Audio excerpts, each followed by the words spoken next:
misericordia que nadie merece. La gracia nos habla acerca del trato de Dios con la humanidad. La gracia nos habla acerca del trato de Dios con el hombre caído, con el hombre pecador, con aquel hombre que cuando desobedecido hemos estado sentenciados a muerte y hemos sido esclavos del pecado. La gracia de Dios, ese amor inmerecido, ese favor que nadie puede decir yo me lo merezco, es el que nos ha dado vida, es el que trae al hombre pecador, es el que trae al hombre que está condenado, que está muerto en pecado, lo perdona, lo lava con su sangre, lo posiciona en un lugar celestial y le da un nombre llamado Hijo de Dios. Eso hace la gracia de Dios. Lo que produce que hoy nosotros podamos decir que estamos en este lugar y que somos hijos de Dios y que estamos sentados en lugares celestiales, todo es por ese favor, por ese amor tan inmerecido llamado gracia de Dios. Entonces la gracia es la que nos llama, la que nos ha llamado, nos ha limpiado de todo pecado, nos ha perdonado y nos ha posicionado. Y nos da un nombre, nos da un título, nos da un privilegio, que somos llamados ahora hijo de Dios. La gracia también es una expresión de la misericordia y del amor de Dios a alguien que no se merece. Veamos el libro de Génesis capítulo 6 versículos 7 y 8. Y dijo Jehová: raeré de sobre la faz de la tierra a los hombres que he creado, desde el hombre hasta la bestia y hasta el reptil y las aves del cielo, pues me arrepiento de haberlos hecho. Pero Noé halló gracia ante los ojos del Señor. Eso es la gracia de Dios. La gracia está dirigida a personas que no lo merecen. La gracia está dirigida a personas que merecen la condenación, que merecen la muerte, que merecen estar crucificados y que merecen estar en el infierno. Y Noé era uno de ellos. Pero todos hemos sido Noé. Todos somos Noé en alguna parte. Porque dice que Dios había dictaminado, Dios había sentenciado, dice que Dios se ha arrepentido en su corazón de haber creado, no a todos, no dice la Biblia que Dios se ha arrepentido de haber creado a todo menos a Noé. No, dice que Dios se arrepintió de haber creado a todo el ser humano, a todos los animales. Y Dios ha decretado sentencia, Dios ha decretado juicio. Porque dice que el corazón del hombre constantemente estaba inclinado a hacer lo malo. Entonces Dios dice: yo esto le pongo un fin y lo voy a destruir y voy a acabar con todo. Pero dice que Noé halló gracia ante los ojos de Dios. La gracia del Señor está dirigida a los más débiles.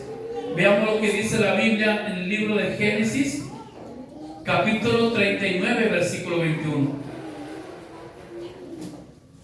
Dice: pero Jehová estaba con José y le extendió su misericordia y le dio gracia en los ojos del jefe de la cárcel. La gracia de Dios desde el Antiguo Testamento siempre está destinado a personas que no lo merecen y a personas que eran frágiles, personas que eran vulnerables y personas que estaban perdidas, a las personas que estaban oprimidas, que estaban destruidas, personas que eran menospreciadas, personas que eran aborrecidos por todo, como es el caso de José. José había sido aborrecido por todos sus hermanos. Los hermanos de José lo odiaban, lo querían ver muerto y a tal punto que han llegado a venderlo. Pero sin embargo dice que Dios daba a José la gracia para que él pudiera caer bien a donde él iba. Esa es la gracia de Dios. Y así como la gracia de Dios desde el Antiguo Testamento estaba destinado a los débiles, a los oprimidos, hoy en día Dios no hace la excepción y Dios no ha cambiado.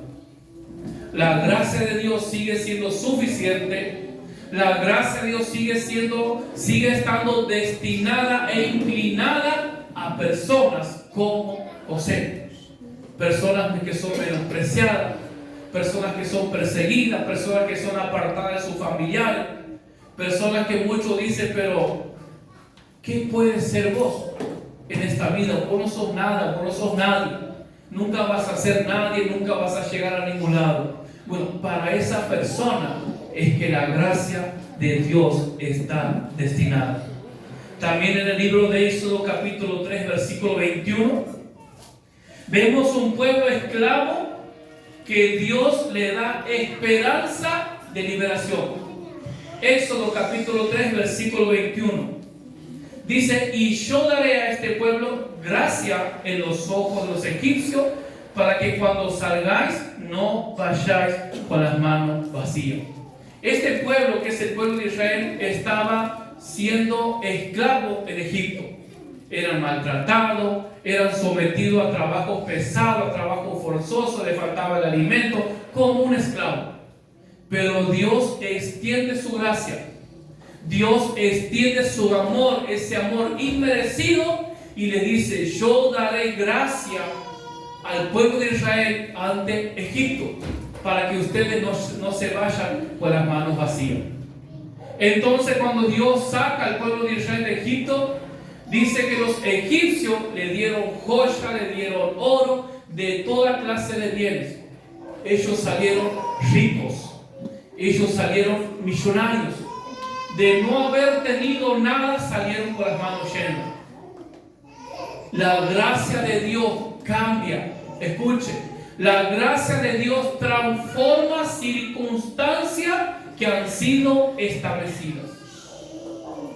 La gracia de Dios ha transformado a la circunstancia que estaba establecida sobre el pueblo de Israel. ¿Cuál era la circunstancia? Que eran esclavos, eran indignos de todo, eran lo peor que podía existir. Pero la gracia de Dios ha cambiado, ha transformado esos decretos de esclavitud que estaban establecidos. Entonces, de ser esclavos pasaron a ser libres.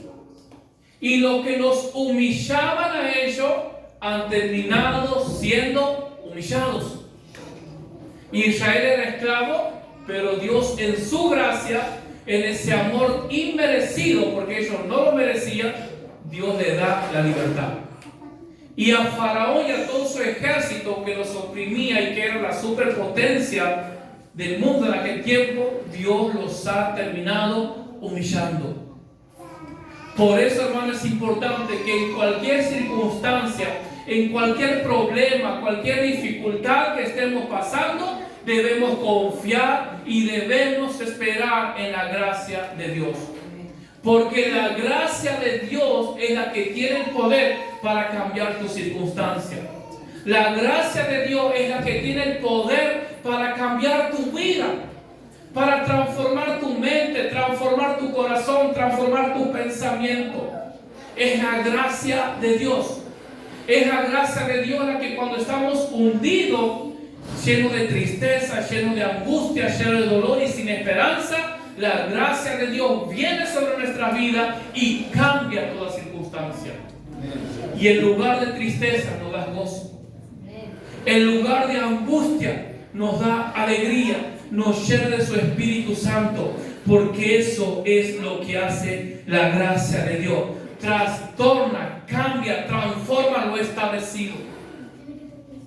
No importa lo que el enemigo haya establecido sobre tu vida.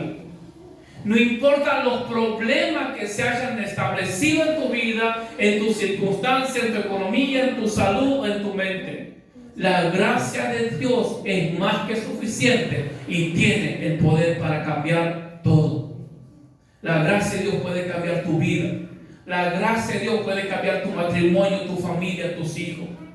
Porque la gracia cambia lo que ha sido establecido, ya sea por el hombre o por el diablo.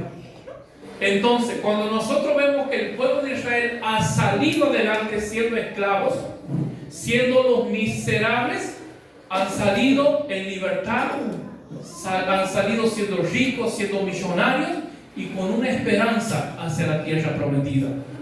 Entonces, esto nos habla y nos da un principio importante que nosotros debemos saber y debemos entender.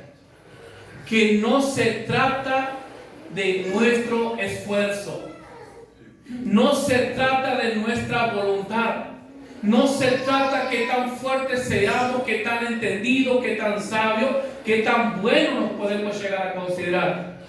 Todo se trata de la gracia de Dios. Si sales adelante es por la gracia de Dios. Si hoy estamos aquí es por la gracia de Dios. Si tenemos alimentos, si tenemos acceso a la presencia, si tu vida ha sido cambiada, si en esta noche tenemos el privilegio de estar siendo edificados por la palabra, es por la gracia de Dios. Entonces lo que debemos aprender es a depender de la gracia. No dependas de tu esfuerzo, no dependas de tu conocimiento, no quieras depender diciendo yo sé que puedo, yo sé que voy a salir, yo sé que voy a vencer, porque eso es lo que el enemigo te pone. Cuando nos damos cuenta, porque nosotros, hermanos, como seres humanos, ya por naturaleza, nos gusta ser autosuficientes. ¿Sí? Queremos depender de nosotros mismos, de nuestras capacidades, de nuestra fuerza, de nuestro intelecto, de nuestra sabiduría, y nos terminamos dando contra la pared. Pero lo que nosotros debemos aprender es a descansar y a depender de la gracia de Dios. Ahora, ¿cómo nos damos cuenta de que no estamos dependiendo de la gracia de Dios? Hermanos, si nosotros deseamos un cambio en nuestra vida, si deseamos un cambio en nuestra mente, en nuestro pensamiento, lo que fuese, debemos aprender a depender de la gracia de Dios. ¿Y cómo dependemos de la gracia de Dios? Cuando nos humillamos delante de Dios, cuando buscamos la presencia de Dios en oración, cuando somos constantes en la lectura de la palabra, en el estudio de la palabra. Pero cuando nosotros dejamos de lado estas armas poderosas y espirituales, es cuando en ese momento nosotros dejamos de depender de la gracia de Dios. Y podemos estar en la iglesia todo lo que quiera. Pero en el momento que nosotros soltamos las armas espirituales que Dios nos ha dado, es ahí cuando pasamos a depender y a pelear en nuestras propias fuerzas. Cuando no buscamos el conocimiento, cuando no buscamos el consejo de Dios en la palabra.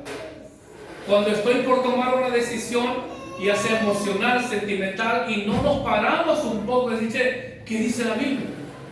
¿Estará bien lo que estoy por hacer o no? Cuando usted deja de consultar la palabra de Dios, cuando usted deja de depender de la palabra de Dios para llevar el proyecto de su vida, es ahí cuando usted deja la gracia de Dios a un lado y comienza a depender de usted mismo, de sus experiencias, de sus conocimientos, del consejo de sus amigos, de la crianza, de todo, pero menos de la gracia de Dios. Y no hay nadie que haya dejado de depender de la gracia de Dios.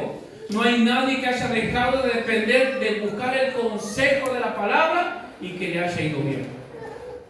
Más aún conociendo, más aún sabiendo que Dios, que la palabra es fuente de sabiduría. Más aún cuando hemos experimentado la gracia de Dios en nuestra vida y aún así decidimos dejarlo de lado. Y decidimos caminar la vida como a nosotros nos parece, sin buscar el consejo de la palabra de Dios. Entonces, hermanos, debemos entender que no es por nuestro esfuerzo, no es por nuestro conocimiento, no es por nuestra sabiduría. Es que tanto dependemos de Dios. Una vida dependiente de Dios es lo que nos garantiza el éxito en nuestra vida, en nuestros proyectos. Amén.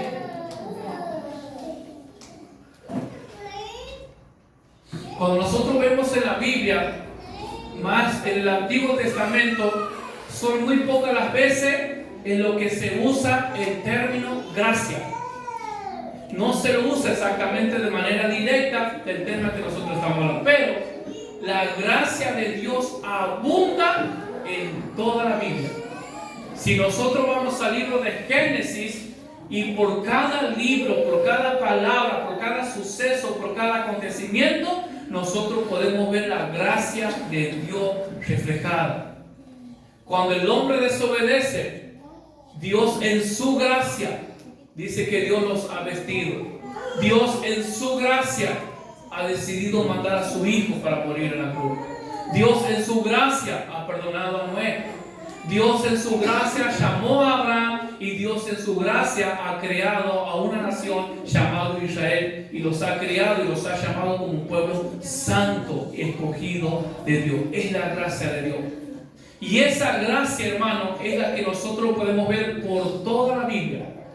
El concepto, el significado de gracia lo podemos ver en toda la Biblia, y es impresionante y es tan hermoso ver cómo la gracia es la que une los dos testamentos, tanto el Antiguo Testamento como el Nuevo Testamento. Entonces, cuando nosotros a partir de ahora vayamos a leer la Biblia, vayamos con el pensamiento puesto aquí acerca de la gracia, y usted va a ver cómo la forma cambia, cómo su entendimiento cambia, cómo usted puede entender y comprender mejor las Escrituras. Cuando nosotros vayamos a la Biblia, vayamos por ese concepto, la gracia de Dios. Cuando usted lea una historia, cuando usted lea un acontecimiento, lo que fuese, tengamos presente la gracia de Dios. Ahora, ¿por qué es que la gracia de Dios está impregnada en toda la Biblia? ¿Por qué es que la gracia de Dios aparece desde Génesis capítulo 1 hasta el último versículo de Apocalipsis? Porque la gracia de Dios tiene como fundamento principal, está construida y está edificada sobre la persona de Cristo. Así como la gracia abunda en toda la Biblia, también Cristo es abundante en toda la Biblia, tanto del Antiguo Testamento como el Nuevo Testamento. Y eso es lo que lleva a unir. Miren lo que dice el libro en San Juan, San Juan capítulo 1, versículo 14. Dice, el verbo, la palabra se hizo carne y habitó entre nosotros, y vimos su gloria, gloria como del unigénito único del Padre, lleno de gracia y lleno de verdad. Cuando nosotros en el libro de Génesis capítulo 1, versículo 1, vemos que dice, en el principio creó Dios los cielos y la tierra. Dios dice que ha creado todo lo que existe por su palabra. Y aquí el apóstol Juan nos está diciendo que esa palabra que dice en Génesis capítulo 1 es Cristo. Y esa palabra que habla en Génesis, por la cual Dios ha creado todas las cosas, esa palabra dice que ha tomado forma humana y ha venido al mundo como el unigénito Hijo de Dios. Por eso dice el verbo, la palabra se hizo carne. Cristo es la palabra del Dios viviente hecho carne. Es por eso, hermano, que toda la Escritura, también el centro de todo es Cristo. Y como siempre, creo que una vez le decía, que el desafío de nosotros es ver a Cristo en toda la Biblia. Cuando la Biblia no es únicamente historia, sino que detrás de cada historia, de cada acontecimiento, de cada hecho, tiene como objetivo principal, tiene como vista a Cristo Jesús. Amén.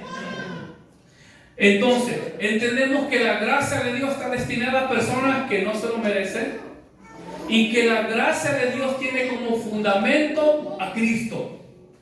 Y así como la gracia abunda en toda la Biblia, es porque el centro de eso es Cristo Jesús. Cuando nosotros vemos las acciones de Cristo en el Nuevo Testamento, ¿a quién estaban destinadas?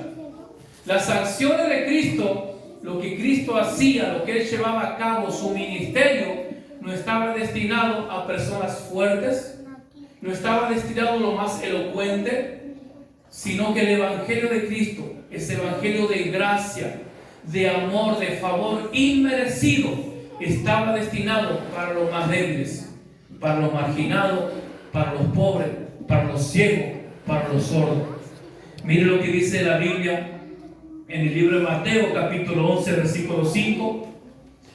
Dice: los ciegos ven, hablando Jesús, los cojos andan, los leprosos son limpiados, los sordos oyen, los muertos son resucitados, y a los pobres es anunciado el Evangelio.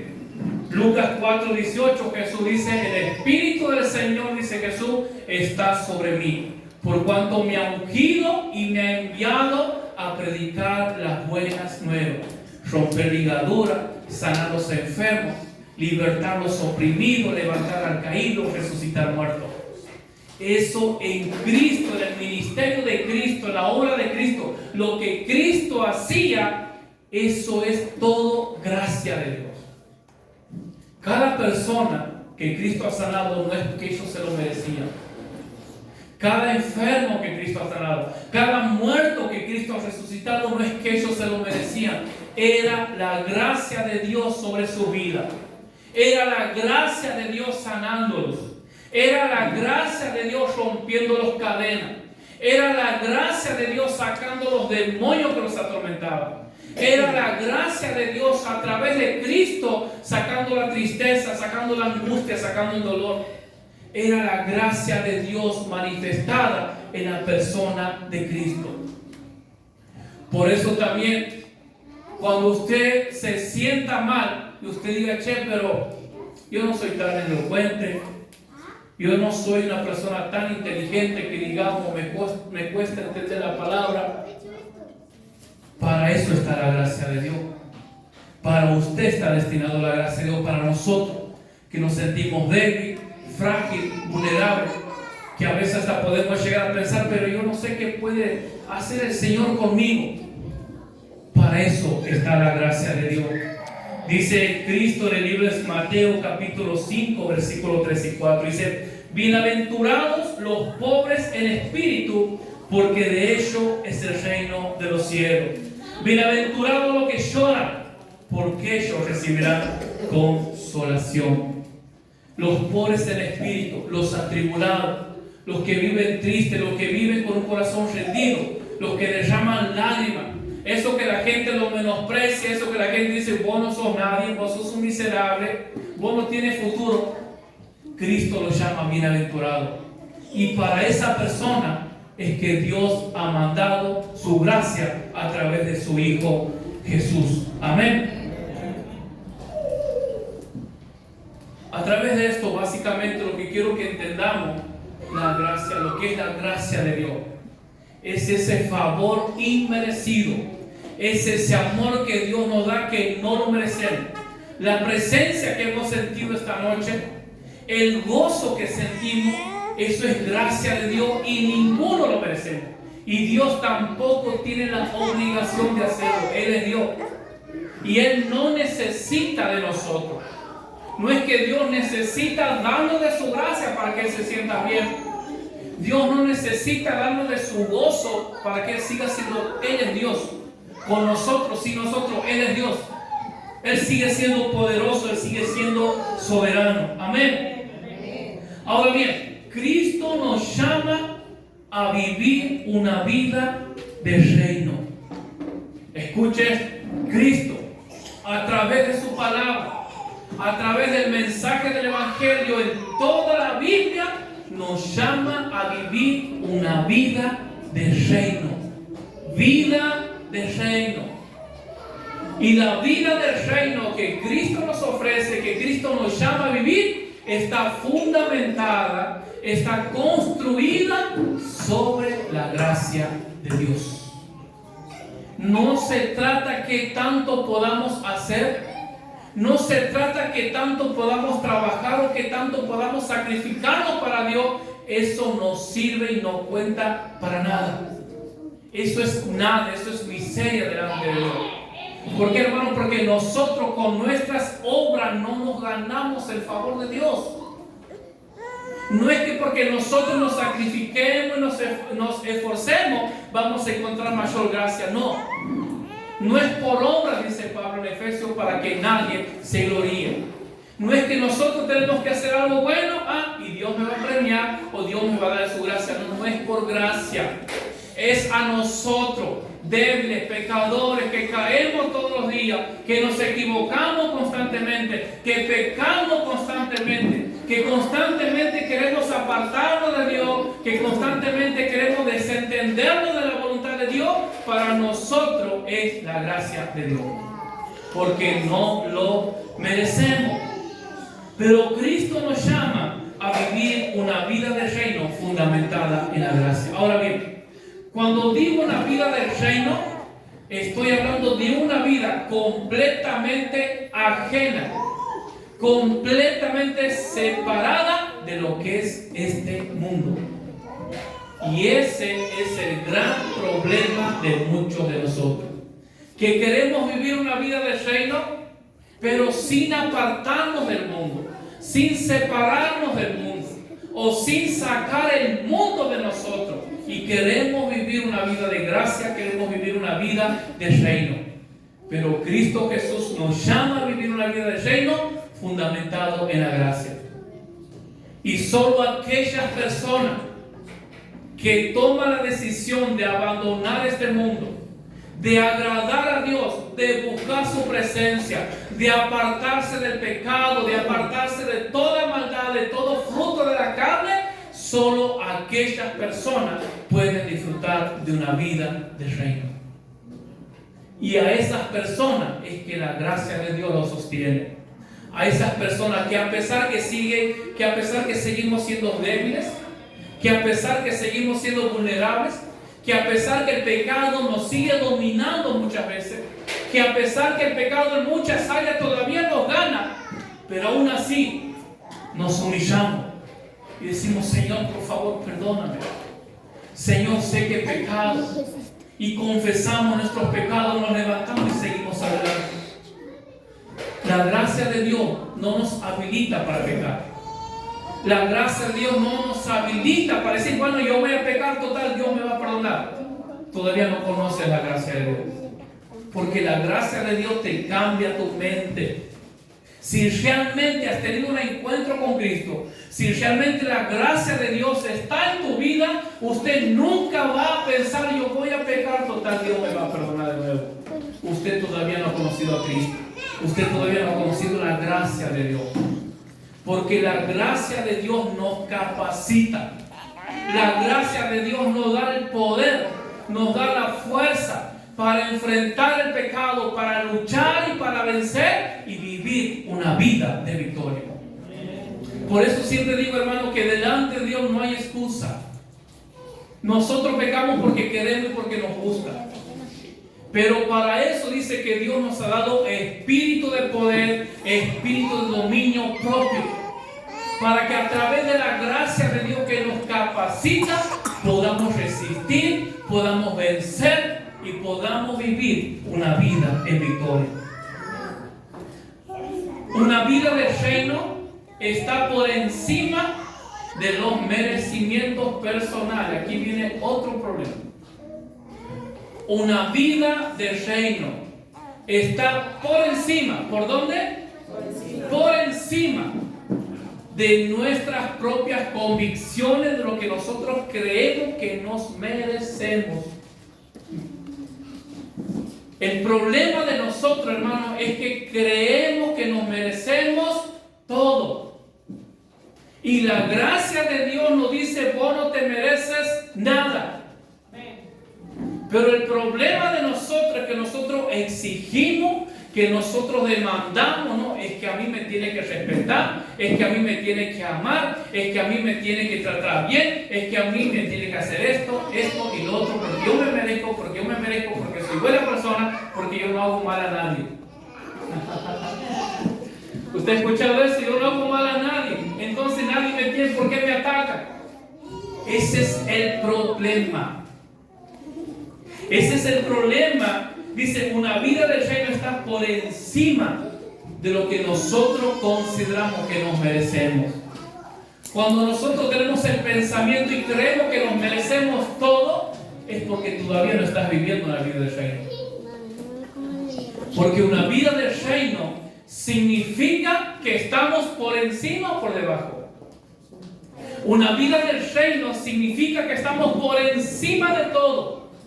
Escuche, una vida del reino significa que estamos por encima del diablo, por encima del pecado, por encima de los demonios. Hermano, una vida del reino significa que estamos sentados en lugares celestiales juntamente con Cristo.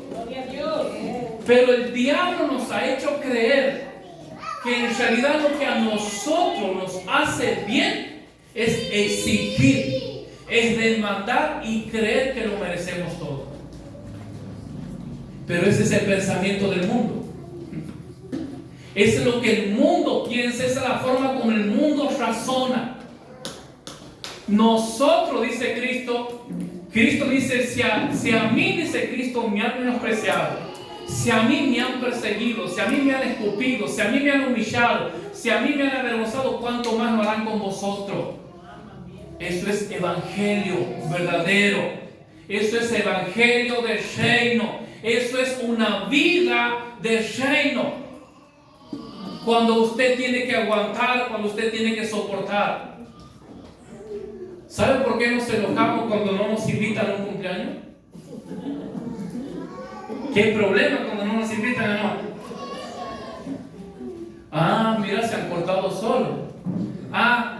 Y nos enojamos y nos ofendemos. ¿Sabe por qué? Porque no me invitaron. ¿No te he invitado? Ahí hay un problema. A mí tampoco. Bueno, ¿sabe por qué nosotros nos molestamos?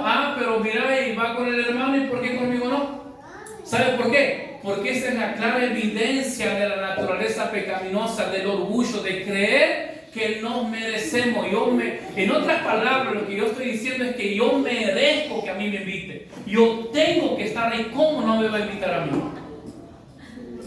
Eso es lo que nosotros estamos diciendo, solamente que a veces no nos damos cuenta. Es que a veces no somos muy conscientes de cuánto estamos dominados por la carne, por el pecado y por el orgullo.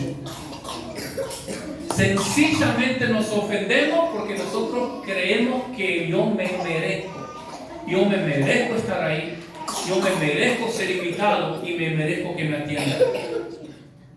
Y eso es el problema por el cual no podemos vivir una vida de reino. Y mientras nosotros no moramos a ese orgullo, a esa soberbia, estamos lejos de la gracia de Dios. Es porque todavía no hemos entendido, no hemos comprendido que la gracia de Dios es algo inmerecible. Una vida del reino está por encima de los merecimientos personales. Pero ¿cuál es el problema? Lo que sucede es que para que yo pueda vivir una vida del reino como Cristo, yo tengo que ser avergonzado, yo tengo que soportar humillaciones, yo tengo que soportar menosprecio, yo tengo que aguantar el quedar quizás como ridículo, como un idiota, como un tonto, como un loco. Yo tengo que aguantarme eso. Pero el problema es que a nosotros nos interesa mucho. El problema es que a nosotros nos importa mucho la opinión del otro. Pero ¿cómo me va a decir? ¿No has visto cómo me he hecho quedar delante de mi amigo, delante? Ese es el problema, que nos interesa la opinión del otro.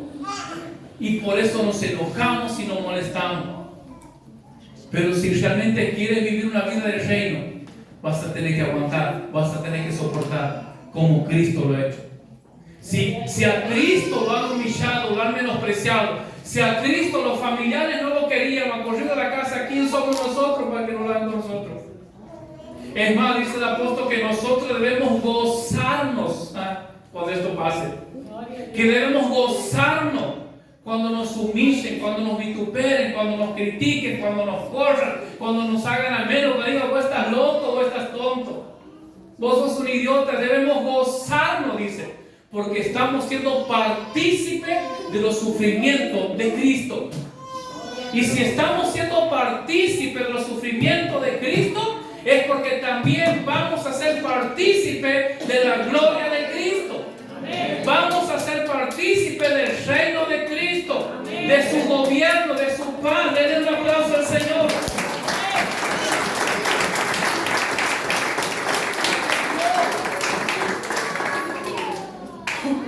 Gracias, Señor. No importa qué tan mal quedes. Pero ¿sabe qué? Nosotros tenemos que elegir tenemos dos alternativas. Quedar bien con el mundo, con mis amigos, con mis amigas, con mis compañeros, pero estar debajo del trono de Dios. O soportar ser humillado, soportar el menosprecio, pero estar juntamente con Cristo en lugares celestiales. Gloria a Dios. Y ese es el problema, que no queremos pagar el precio. Ese es el problema, que queremos que nos vaya bien, que todo el mundo nos ame y queremos estar a la vez junto con Cristo. Y no funciona así. Porque Cristo no comparte, en la vida del reino no comparte nuestro orgullo, nuestra soberbia. Por eso el hermano, el apóstol Pablo decía, ya no vivo yo, decía Pablo, mas Cristo vive en mí. A Pablo no le interesaba cuánto lo engañaban, cuánto lo traicionaban, a él no le interesaba nada. Porque su vida estaba escondida juntamente con Cristo. Y por eso Pablo decía, ¿quién podrá separarme del amor de Cristo? Tribulación, angustia, desnudez, vergüenza, la muerte, nadie ni nada podrá separar. ¿Por qué? Porque a Pablo no le interesaban las cosas de este mundo. Su vida estaba juntamente con Cristo Jesús. Entonces, cuando nosotros nos negamos a este mundo, cuando soportamos, cuando sufrimos, es ahí cuando nosotros estamos con una vida por encima de este mundo. Pero si usted quiere vivir por encima de este mundo, si usted quiere vivir por encima de toda esta maldad y la injusticia, usted tiene que morir. El ego, el orgullo, la soberbia, eso de creer que se lo merece todo, eso de creerse que usted es la última Coca-Cola del desierto, eso de creerse que no hay más bueno que usted, eso es orgullo, eso es soberbia. A eso tenemos que morir. Entonces ahí vamos a gozar y vamos a disfrutar una vida de reino. Y nos van a decir loco, nos van a decir ridículo, pero a mí no me va a importar, porque yo sé que mi vida, como dice en Efesios, dice Pablo en Efesios, que mi vida estamos sentados juntamente con Cristo en lugares celestiales. Yo estoy reinando con Cristo. Mi vida le pertenece a Cristo. Hermano, que nos humillen, eso es momentáneo, eso es temporal. Eso pasa, pero la gloria eterna, el reino eterno, la vida eterna que nos espera juntamente con Cristo, eso sí vale la pena. Por eso vale la pena sufrir, vale la pena aguantar. Amén. Entonces, Cristo nos llama a vivir una vida de reino fundamentada en la gracia. Segundo lugar, una vida del reino está por encima de lo que nosotros merecemos. Y tercero, esto nos da acceso al trono de gracia. Gloria a Dios. Gracias, Padre. Esto nos da acceso, una vida negada. Cuando nosotros morimos al orgullo, cuando morimos al ego, cuando soportamos, cuando resistimos, cuando aguantamos humillaciones, yo aguanto y a mí no me importa. ¿Sabe por qué? Porque yo sé que yo soy vil para los ojos del mundo. Yo soy vil quizás por los ojos de mi esposa, por los ojos de mi esposo, y para el mundo yo no valgo nada. Pero ¿sabe qué? Hay un trono de gracia. Hay un trono de gloria al cual yo tengo acceso. Dígame si no vale la pena. Dice la Biblia en el libro de Hebreos.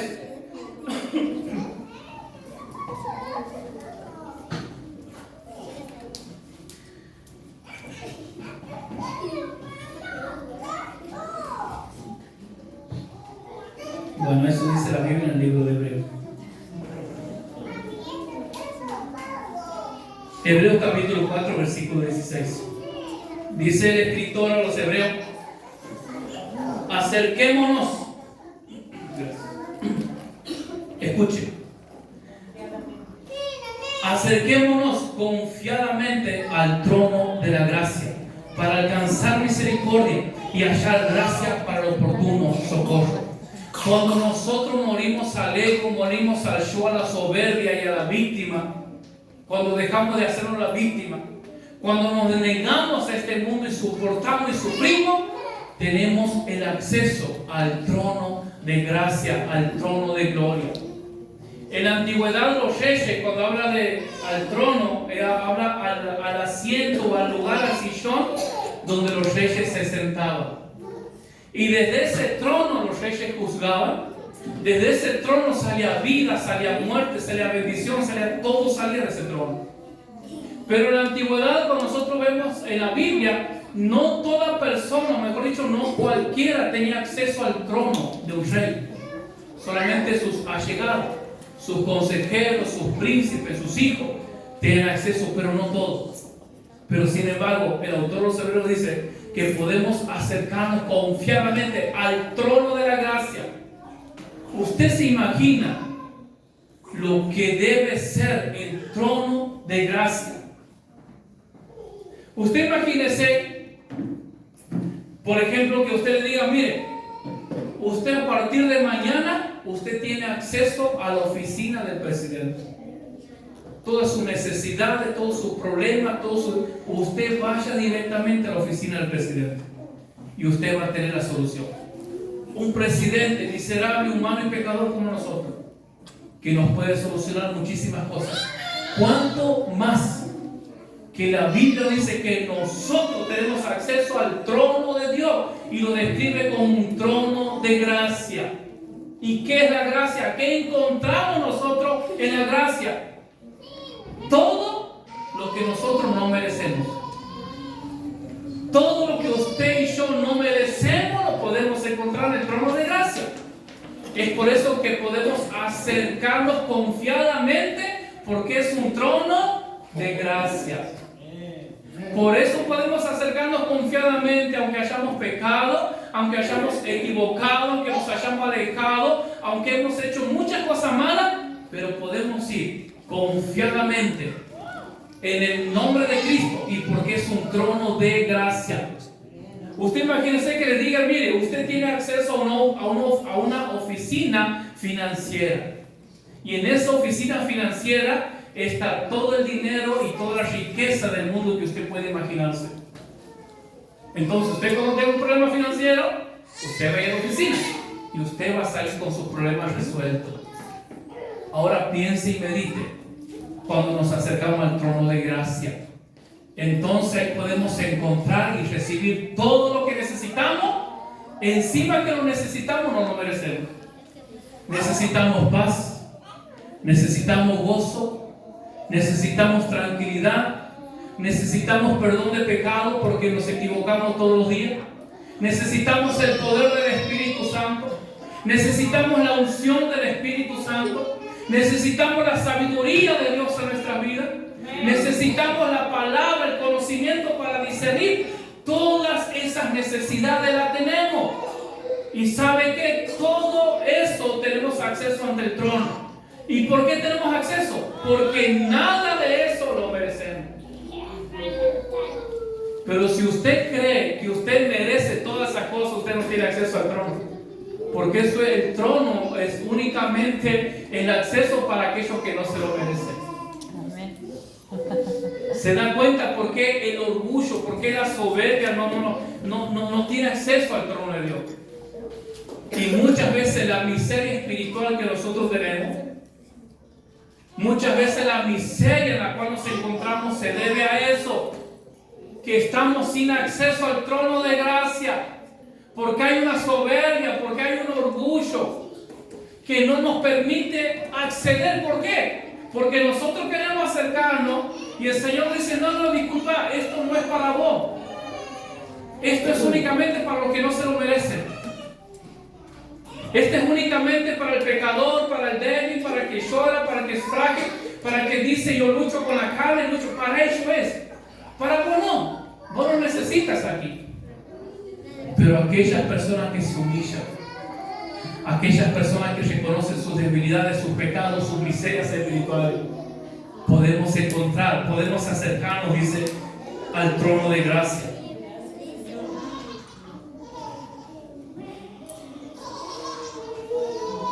Acerquémonos confiadamente al trono de la gracia para alcanzar misericordia y hallar gracia para el oportuno socorro. Cuando estés en prueba, en dificultad, en angustia, no necesitas al pastor.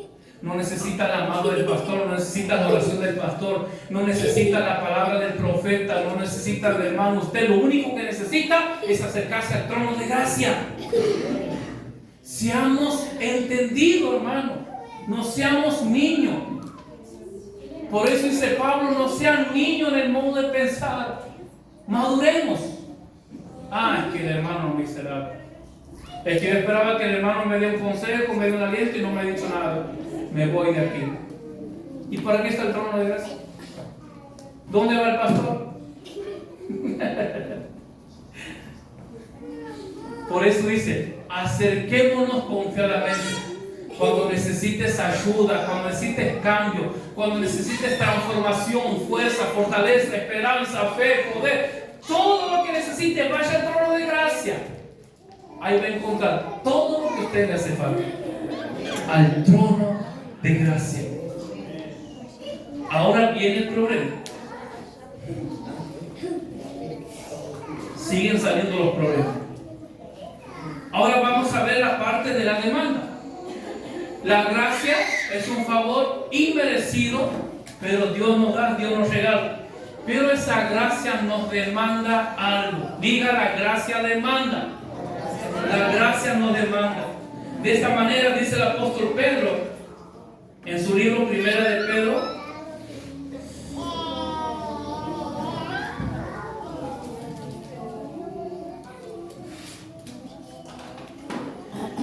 Primera de Pedro, capítulo 4, versículo 10 dice: cada uno según el don que ha recibido, ministralo a los otros.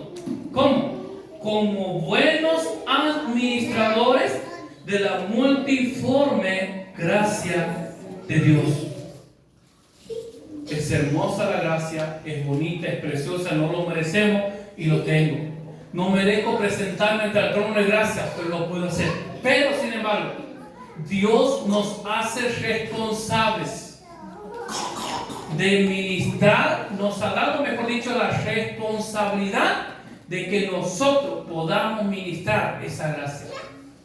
Y cuando habla de un administrador, habla de alguien que ha sido delegado, que ha sido puesto en una posición elevada por cabeza para cuidar o para administrar cosas, ya sea bien, ya sea dinero o lo que fuese. Eso es un administrador. Entonces, a partir de hoy ya no tenemos que andar por la vida diciendo: yo no sé para qué Dios me ha llamado, yo no sé para qué estoy en la iglesia. Ahora sabe que Dios nos ha traído, nos ha puesto, y Dios va a reclamar y va a demandar, porque nos ha puesto como administradores de la gracia de Dios. Por eso el autor de los Hebreos dice, habla en su capítulo, que muchos pueden dejar de alcanzar la gracia. Dice: mirad, dice, que no brote ninguna raíz de amargura en vuestros corazones. Por lo cual, dice, muchos no alcanzaron la gracia de Dios. La gracia es gratis, es abundante, es soberana, es inmerecedora para nosotros, pero somos responsables de esa gracia de Dios. Básicamente, quiero que tenga a partir de ahora estas palabras en usted, en su mente, para poder entender. La gracia de Dios nos ha dado amor, la gracia de Dios nos ha dado perdón, la gracia de Dios nos ha dado cariño, la gracia de Dios nos ha dado vida. Amor y perdón. Esas dos palabras tenga presente. La gracia de Dios nos ha dado amor y perdón. Hay muchísimas más. Esas más por ahora. Nos ha dado amor y perdón. Ahora Dios nos dice, el apóstol Pablo dice que nosotros debemos ser administradores de esa gracia.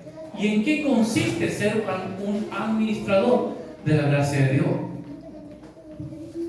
Dice Jesús en el libro de Mateo, capítulo 10, versículo 8: sanar al enfermo, hablando del discípulo, limpiar leproso, resucitar muerto, echar fuera demonios, de gracia recibiste, da de gracia. Aquí viene otro problema. Dice Jesús: de gracia recibiste, da de gracia. Acabamos de decir que la gracia de Dios nos ha dado amor y perdón.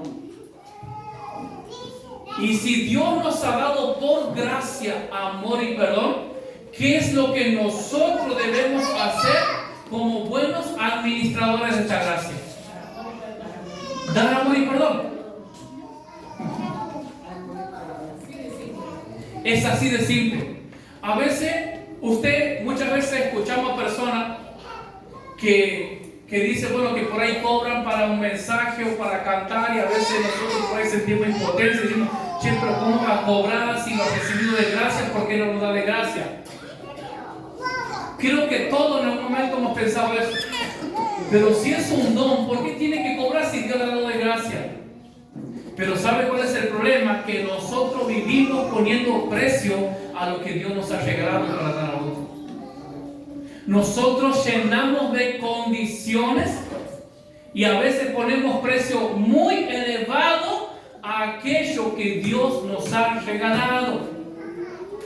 Y hablo básicamente del amor y del perdón. Dios en su gracia nos ha regalado perdón. ¿Y por qué no podemos perdonar? Porque no entendemos, porque no comprendemos que hemos recibido por gracia un motivo, o porque todavía no has sido perdonado, porque no has experimentado ese perdón de Dios. Porque cuando usted experimenta el perdón de Dios en su vida, eso lo hace humilde, eso lo hace sencillo, y el Espíritu Santo trae el entendimiento para que usted diga, no, si Dios me ha perdonado, ¿por qué yo no voy a perdonar? Si Dios me ha dado de su amor, si Dios me ha amado cuando yo no lo merecía, ¿por qué usted no puede amar? No es que es mi enemigo. ¿Usted cree que nosotros éramos amigos de Dios cuando Él nos ha amado? Éramos enemigos de Dios. ¿Y qué hacía Dios con los enemigos? Los mataba a todos. Pero sin embargo nos ha perdonado y nos ha dado de su amor. El problema muchas veces, hermano, es que tenemos la gracia estancada en nosotros. Tenemos un amor, y cuando nosotros no damos de lo que Dios nos ha dado, cuando nosotros no damos de esa gracia, eso se estanca y muere en nosotros. Por eso muchas veces es tan triste ver a personas con miserias espirituales. Y a veces, ¿por qué? Porque no han entendido la gracia o no quieren entender la gracia. Entonces prefieren mantenerse en su orgullo, en su soberbia, en su yo. No, es que usted no sabe lo que me ha hecho y yo no le puedo perdonar. ¿Y lo que nosotros le hemos hecho a Dios? ¿Usted cree que culpa de quién ha sido que Cristo vaya a la cruz? ¿Culpa de quién ha sido de que Dios tenga que mandar a su Hijo para que sufra? Culpa de nosotros. Dios un día nos va a llamar a su presencia y nos va a pedir cuenta de cómo hemos administrado la gracia de Dios. El amor que usted tiene, usted no lo merecía. El perdón que usted ha recibido, usted no lo merecía. Entonces usted no lo merecía y es gratis. Déselo a esa persona. Perdónelo, ámelo, abrácelo. Gloria a Dios. Porque usted no lo merece, esa persona tampoco, y ninguno nos merecemos. Pero el orgullo y la soberbia nos hace creer, no, que yo no merecía que me haga esto. Es que yo no me merecía que me traicione, yo no me merecía que me lastime. Perdón. Cuánta soberbia y cuánto orgullo que tenemos en nuestro corazón. ¿Cristo merecía entonces? Si Cristo que era santo, justo y puro, ¿por qué nosotros no? Usted imagínese, escuche esto. Ya estoy finalizando. Usted imagínese que haya un pueblo que la gente se está muriendo de hambre y de sed. Escuche. La gente en un pueblo se está muriendo de hambre y de sed y de enfermos. Y a usted le han dado todos los recursos que esas personas necesitan. Usted no ha pagado nada por eso. No es que usted ha ido y ha comprado el agua. Usted no ha comprado nada. Simplemente ha venido alguien y le ha dado a usted lo que esas personas necesitan. Y lo único que usted tiene que hacer es ir y decirle, aquí traigo esto que me han dado para usted. Mercadería, por ejemplo, y las personas se están muriendo de hambre y a usted le han dado mercadería. Y usted dice, no, yo mejor me la voy a quedar para mí. ¿Usted haría eso o no haría eso? De saber que personas se están muriendo de hambre, de saber que personas se están muriendo de sed y a usted le han dado la mercadería, le han dado el agua, para que usted vaya y diga, mira, aquí tengo esto que me han dado a mí, yo te lo doy a vos.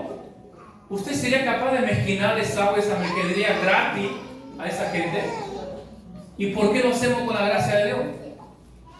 El mundo se está muriendo. El mundo está carente de la gracia de Dios. El mundo está carente de personas llenas de amor. El mundo está carente de personas llenas de compasión y de cariño. Y a nosotros Dios nos ha capacitado, Dios nos ha llenado de amor, de gracia y de misericordia, y no se lo queremos dar, y lo tenemos guardado y lo tenemos escondido. ¿Ven qué fácil es criticar a veces al político que le han dado y no ha repartido a la gente? Uy, lo tenemos condenado y sentenciado. ¿Y nosotros? Cuando a usted le cuesta perdonar, cuando a usted le cuesta dar amor a esa persona que lo ha lastimado, que lo ha engañado, ¿usted qué cree que está haciendo? Estamos siendo igual y peores todavía, porque conocemos la gracia de Dios. Eso somos nosotros. Tenemos todo y gratis. No es que Dios nos habla, no, es gratis. Lo único que tenemos que hacer es decir, mira, Dios me ha regalado algo que ha sido su perdón y ha sido su amor. Y así como Dios me lo ha regalado, yo te lo vengo a regalar a vos. No te lo mereces, vos no te mereces que yo te perdone, vos no te mereces que yo te ame, pero yo te temes que yo tampoco lo merezco. Dios me lo ha dado igual. Y si Dios me lo ha dado, yo te lo voy a dar también. Eso es un verdadero hijo de Dios, ese es un verdadero discípulo de Cristo. Eso es vivir una vida de reino. Gloria a Dios. Así que a partir de esta noche debemos tomar una decisión.